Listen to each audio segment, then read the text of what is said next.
Hi, this is Chris. Thank you for joining me for this quick prep video for the upcoming Easter Fence Friends class. This is a fun piece. There's a lot of technique in it, and getting the prep work out of the way will make it so much easier when we get ready to start the class. We can just jump in and hit the ground running. These are the supplies that we are going to be using today for the prep, and you should have your Happy Easter plaque. It's 14 by 6 inches, and there are a total of 11 pieces, which I know you're going to love because it makes it so much easier to get this painted and looking really great.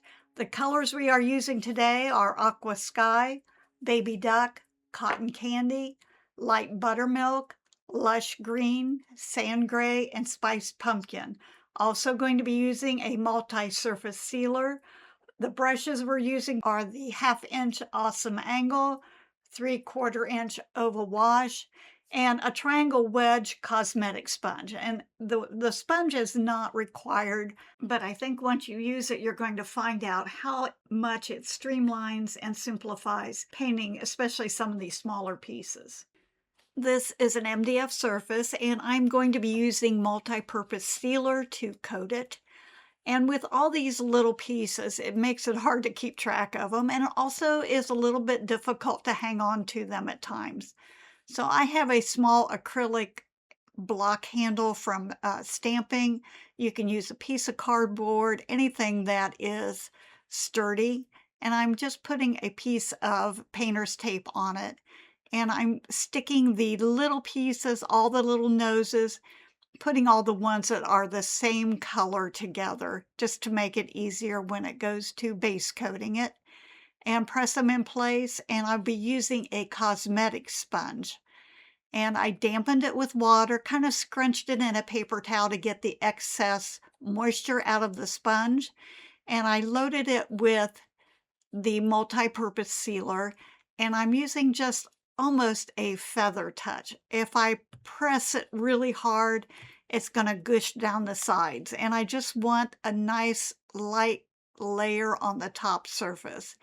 The sponge is excellent.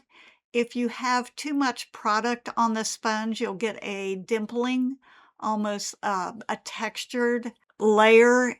It can be sanded off, but if you're careful about how you load it, and you can see I tap it out flat on my palette. I just want enough product to lay over the top of it without creating thickness. And I decided, I don't know why I didn't do it before, but I put another piece of tape on there for the other pieces. And I'm just going to go ahead, lightly touch. And this is excellent for eliminating that dripping down the side edges, especially on the front of the plaque where the letters are cut out. It's so easy to load a paintbrush full of product and paint over those cut out letters, and it just drips down inside.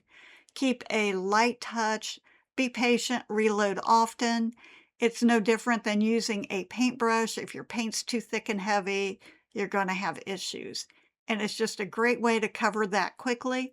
Now that that area is sealed, I'm just grabbing my 3/4 inch oval wash.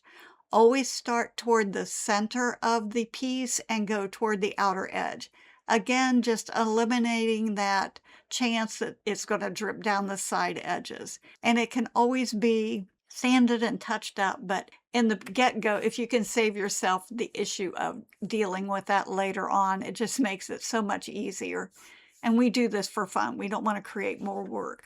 Just putting a light layer on it, and you can see as the paint or the product starts to dry, when it's wet, it changes color. Now that it's dry, just going to lightly sand it. Back to the color issue, once you put the product on, you can easily see if you've missed any areas. Go back and touch them up. And it's very light. I'm using a 220 grit sandpaper, very fine, just a light sand. And you can even sand it while it's on the sticky tape on the stamp block. It just holds it nice and tight. You have to help it just a little bit, but it's a great way to keep track of those pieces and paint them easily. I did not have my pattern with me, so I just wanted to put a line across the top where the fence goes. You really don't need the pattern for this. I just lined up where those flat parts are between the first bunny and the last bunny, and just put my ruler on there and used a white chalk pencil to make a line just below that. Now this first bunny is oyster beige. And I'm applying the paint the same way that I did with the multi-purpose sealer. I'm just laying it on mostly in the middle and brushing it toward the side edges. You just need to be aware that it has to be nice and smooth. So you can see I'm going back after I apply it, and I don't let it dry. I'm working on the whole bunny at one time. And I'm just being real careful that I don't drip that down the side edges. A little bit of care right now will make a big difference. And once I get the paint on there, I just go back and smooth it out. The first bunny and the third bunny are oyster beige, and it is on your instructions. I just want to make sure that these bunnies are covered nice and smoothly. I did speed the video up because each bunny is painted using the same technique. The second little bunny is light buttermilk, and light buttermilk has the same characteristics as white. It's just not as saturated, and as a result, sometimes multiple coats are needed to get a nice smooth base coat, and you'll be able to tell. I did end up putting 3 coats on this little bunny. It was pretty obvious that it needed that last coat. The last little bunny is sand gray. And even though these bunnies are just a tiny shade different, they really makes a big difference. This is the cosmetic sponge that I'm using to apply paint to these little pieces. Again, I have just a minimal amount of paint on the flat of the sponge. It has to be dense, it has to be flat. Lightly touch, touch, touch. And you can see how flat that is and how smooth that paint is. If it's too heavy, too thick, it's going to run down the sides. And this is such a simple way to get perfectly painted tiny pieces. And I don't even have it on my fingers. Look at those edges. They are just absolutely perfect. It's such a great tip to put that paint on there perfectly every time. The secret is minimal amount of paint on the sponge, light touch, and apply several coats. If you need more than 1, 2 coats, add 3, 4 coats. Doing the same thing for the carrot, because this is a bigger piece and it's easy to hang on to. I didn't attach it to a surface to keep it in place. And the sponge is flat or straight on the one end, so I didn't even need to, it's like a brush. I didn't need to mask it off or mark it. It just goes in there perfectly. I cleaned my sponge with water, smushed it out, get that excess moisture out of there, and loaded it with Aqua Sky. And I'm just holding that tape down so it doesn't bounce. And the light coverage on those eyeglasses, oh my gosh, how easy is that? If you ever struggle with little pieces, this is such an ideal solution. You're absolutely going to love how it streamlines, takes the stress out of painting those tiny pieces. And this is Lush Green. Again, I just washed out the sponge using that straight edge of the sponge to line up with the straight edge of the carrot. And everything takes 2 coats. Same technique, same everything.